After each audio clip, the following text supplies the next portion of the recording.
Tim Cameron. Welcome to A Skeptic Moment. The modern UFO phenomenon has been around for over 50 years. Over the decades, the phenomenon has gone from a mundane claims of seeing something you can't identify to the more exciting claims of alien abductions, miniature tracking implants, cattle mutilations, circles formed in wheat fields, and bodily probing.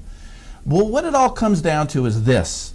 Are unidentified things in the sky spacecraft piloted by space aliens? A lot of people have seen objects in the sky and they can't identify. That's common and normal. But what is also common and not normal is identifying something when there's not enough information to identify it. Many UFOs, unidentified flying objects, have become IFOs, identified flying objects, without any additional facts.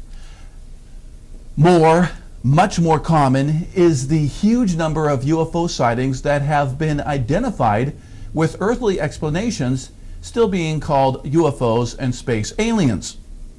If you see a UFO, something weird in the sky seeming to do weird things, but you are fortunate to have binoculars nearby or other tools to help you determine what you are really seeing, you may be able to identify the object because you've been able to collect additional facts.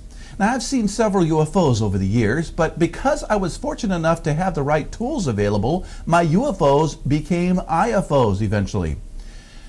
In one weird sighting during the daylight, I grabbed my telescope and realized the strange object I saw a mile away or so floating over an open field was really a strange-looking helicopter designed to lift heavy loads. It was hovering over a construction site.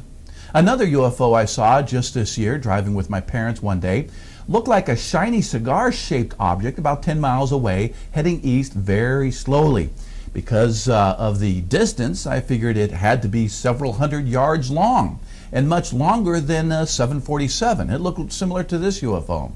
The only tool I had to help me figure out what this thing was the car I was driving in. We were heading toward it.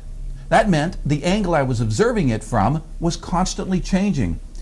After about 10 minutes, I now had an IFO on my hands. It was a small airplane coming in on final approach to a nearby airport. The long cigar shape was its wings reflecting the sunlight, the setting sunlight.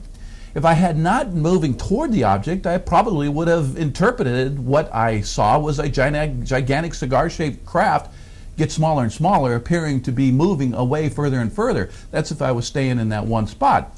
And then the sunlight reflecting less and less off the airplane wings would have eventually become less and less.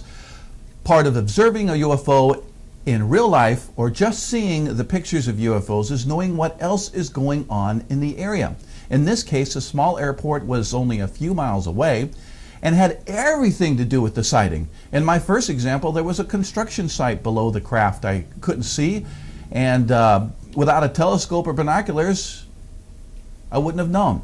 UFOs need to remain unidentified until more information on each particular UFO is available. But more information may never arrive, and that's okay.